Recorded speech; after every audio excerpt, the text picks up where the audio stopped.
Hi guys, welcome back to the channel. Today we're going to be taking my Peugeot 208 GTI by Peugeot Sport to the world famous racetrack Donington Park. Now Peugeot released this as a hardcore version of the regular GTI. It's got a lot of track specific upgrades which in my opinion you might not get the benefit of on the road, but it's only on the track really that we're going to feel that LSD, then bucket seats in action, the brakes, a lot of those things are only really going to come out on track. So let's get to Donington Park, let's enjoy that track day, and when I get back we're going to discuss 3 things I think were absolutely awesome on the car, and then we're going to say 3 things which I think could be developed moving forward. But until we do a track day, we don't know what's good and we don't know what's bad. So let's get to Donington Park. Join me from the pit lane. Donington. I'm here with my Peugeot 208, so let's go somewhere a bit quieter. So yeah, we're down in the Peugeot, completely standard still. Got the original tyres. I put on the back, on the front, so we've got Michelin Super Sports on the front. They're not very good, they're old, but I wanted to burn through them before I upgrade. And on the back we got some road cruisers, which are just budget tyres. So yeah, not the best tyres, but even so, the car's handling really nicely on track. Yeah, so here we are. Absolutely loving this Peugeot, the way it handles on track, especially considering those tyres, they're not the best and the pads are original. It's just taking it really well. Nice to have aircon, it's comfy out the box. I'm so impressed with this car. Got my Luffy gauge here so I can see my inlet temperatures, water temperature, and all my alarms are programmed, so we're pretty safe. Checked the oil and the tyres, everything's looking pretty good. So I've got the camera set up there. Let's just do a few laps and yeah, just show you the Peugeot in action. Let's try and keep up with this little MX-5.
Type R up ahead, can't see us keeping up with that.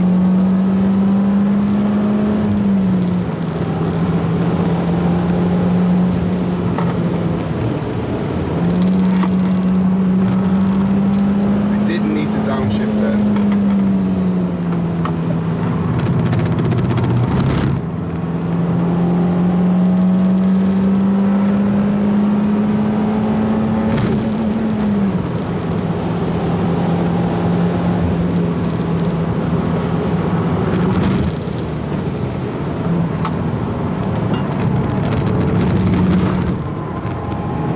Little budget tyres. Let's try and get this Civic.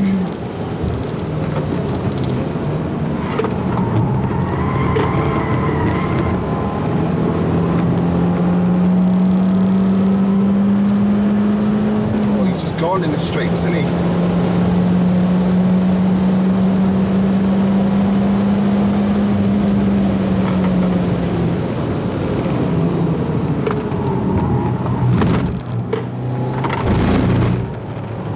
There's just not enough grip in these tyres, he's gone again.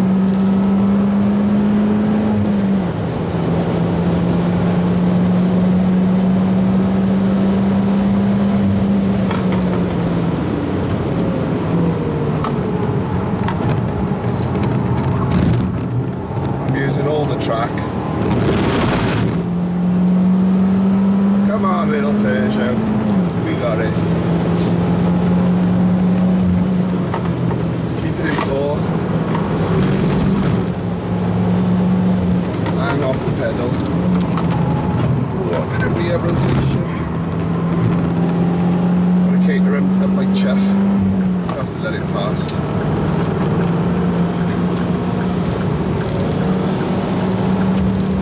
Ah, the Civic's gone.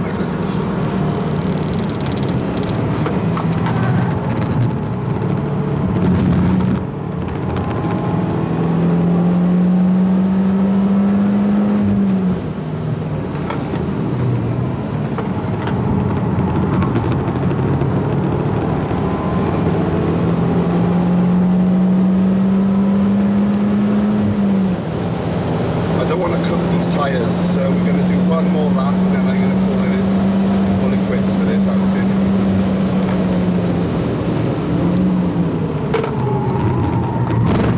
These are not track tyres by any stretch.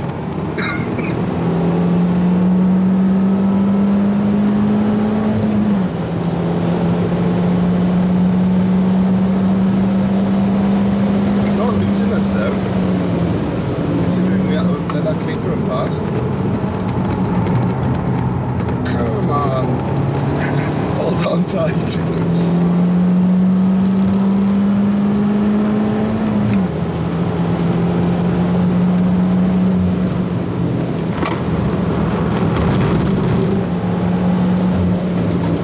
Ooh, those little factory brake pads are having an hiding.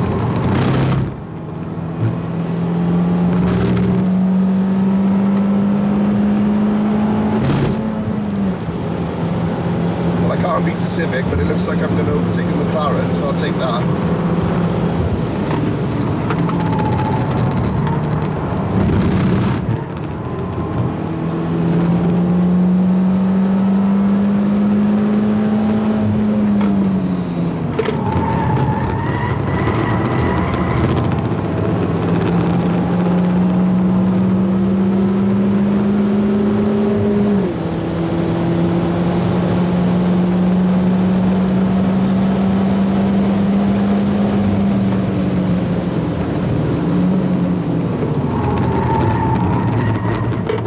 Tyres are not happy.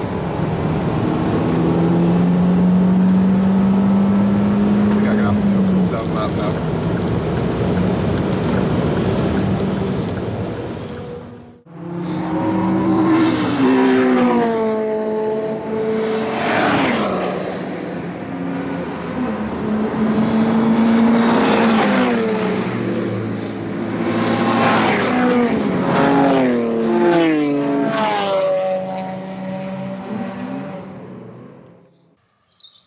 So that was an absolutely awesome track day at Donington Park.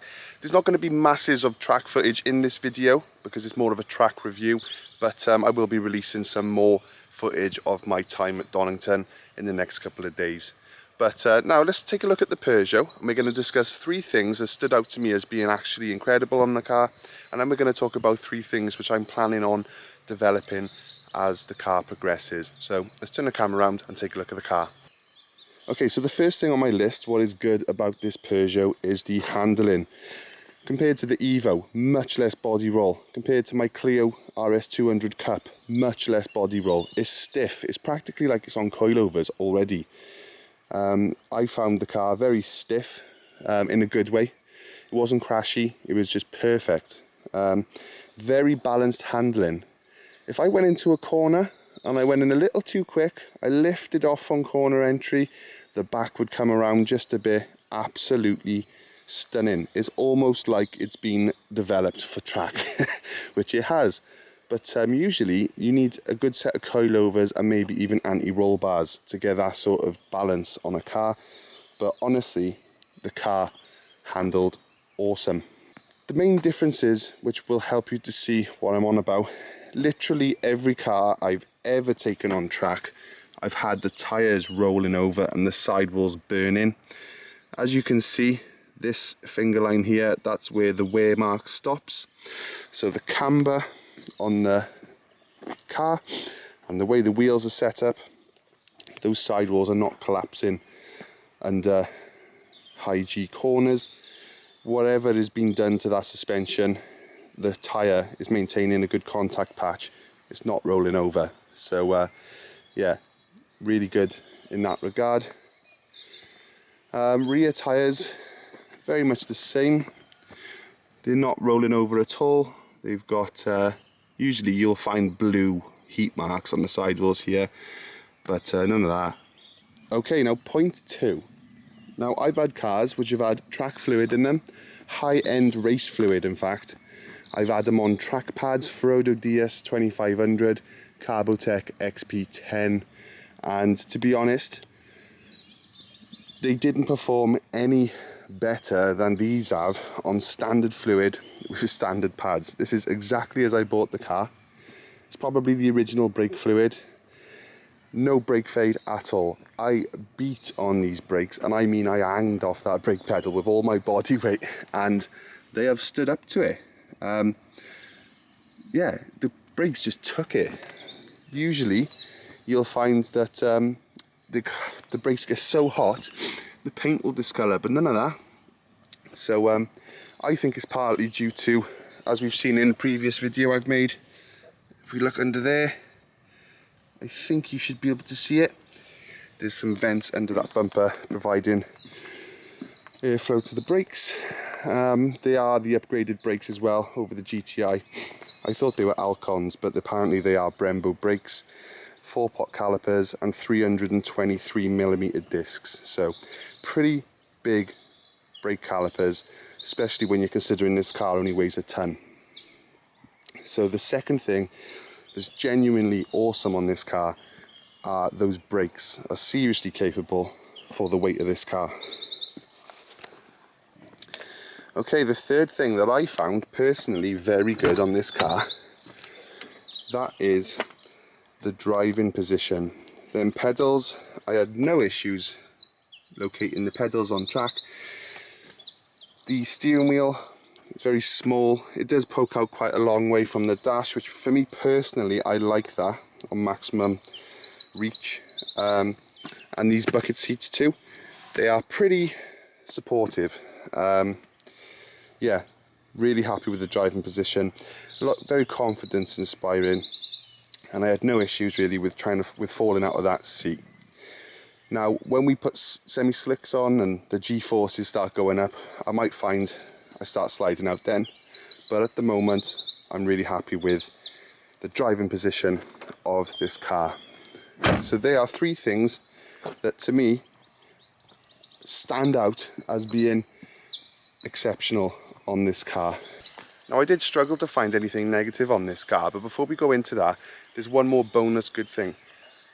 Most decent racetracks will probably be quite a distance from your house, so you have to factor in a long drive to and from the track day. The car was very comfortable, it's got the Apple CarPlay, it's got the aircon, so it was a really nice drive up, and me and a friend, we were having a competition who could get the highest MPG. So we drove probably nearly 200 miles or 170 miles at like 50 mile an hour all the way. And I managed to actually get 60 MPG, which I'll put a picture in right now. So yeah, really affordable car to drive 2 track days as well. But now let's get to the things which I think are actually kind of bad on this car and need addressing. So let's turn around and I'll show you what I'm on about. Now you're probably going to think, what am I on about? I just said the handling was incredible. Well, yeah, it is. And it's not the car's fault. But I do need track tyres. The car was balanced, it handled well, it was really planted on track, but the limitations of them tyres, they just need to be upgraded. This car would come alive with a better set of rubber underneath it. At the moment I'm running the original Michelin Super Sport tyres, and the car has got so much grip potential that's not being utilised. So it really wants a good set of AR1s or Michelin Cup 2s on there. So that is something I'm working on addressing immediately. I think I'm going to keep them as like rain tyres, rain wheels, and I'm going to buy a second set of wheels then, which is going to have semi-slicks on. The first bad point wasn't really a negative of the car, it was just the tyres that are on the car, which is not really the car's fault. But the second one is actually a bit of a design fault in my opinion.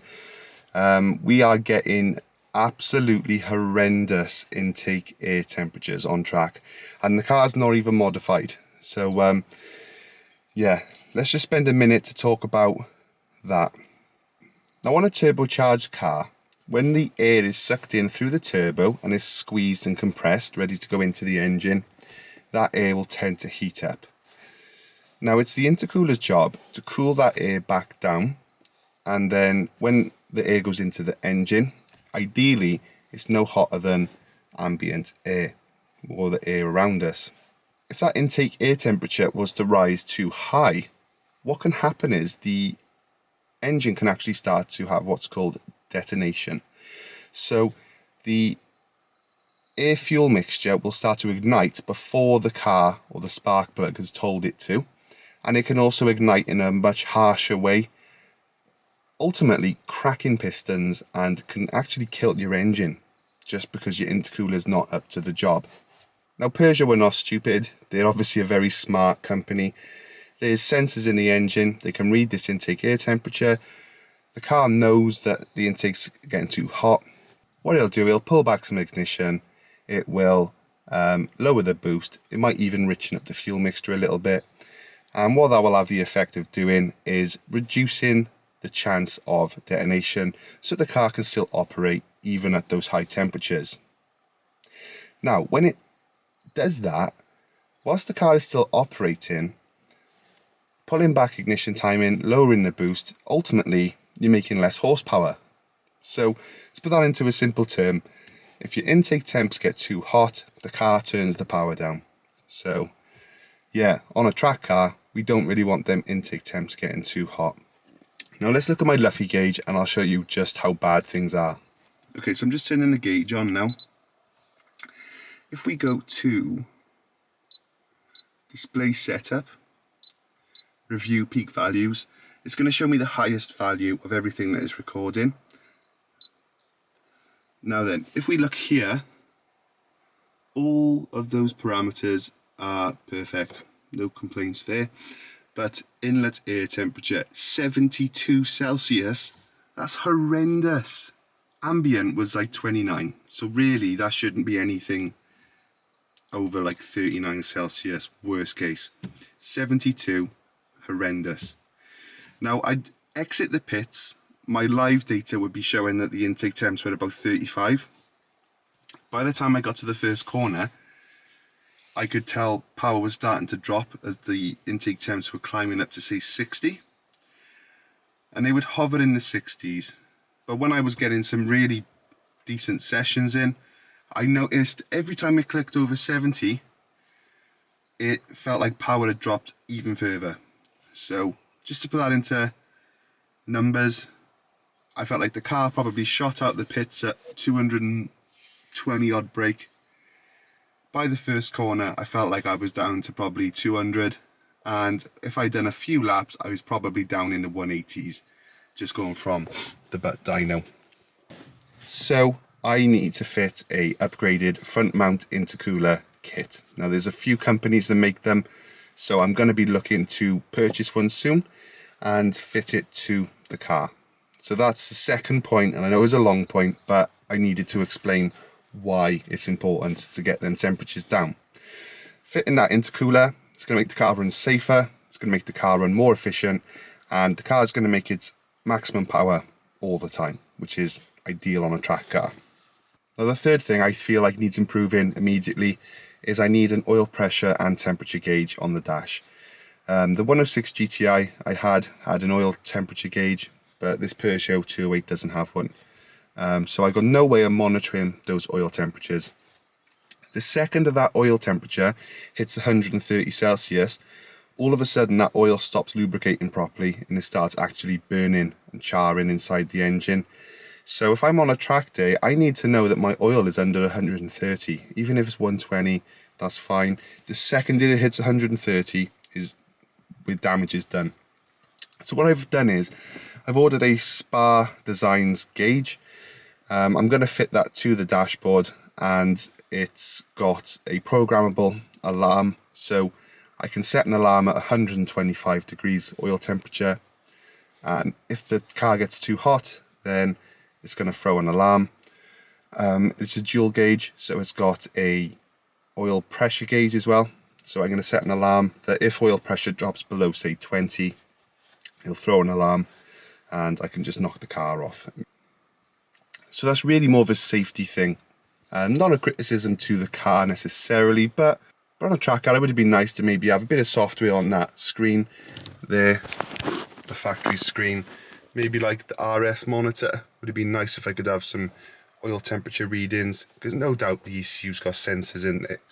So thanks for watching that video. I hope you've learned something about these Peugeots and that they can be actually little weapons on track.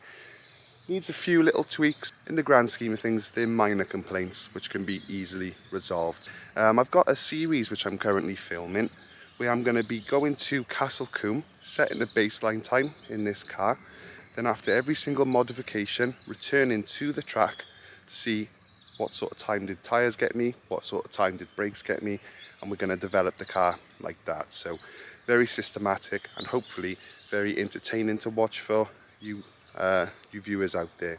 So thanks for watching, and I'll see you in the next one. Cheers guys.